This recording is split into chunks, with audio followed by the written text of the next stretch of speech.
பணக்காரன் குடியேற பாட்டாளி வீடு கட்டுறான்.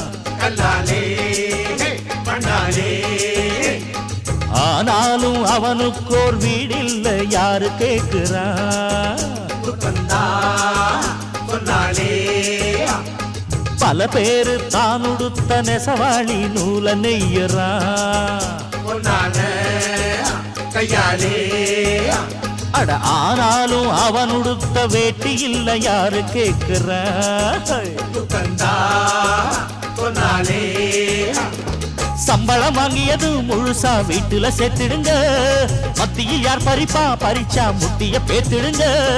அஞ்சாம தொழில செஞ்சா நம்ம யாராச்சும் அசப்பானா? ஒன்னாக இருந்தாக்கா இங்கே வாலாட்ட நினைப்பா.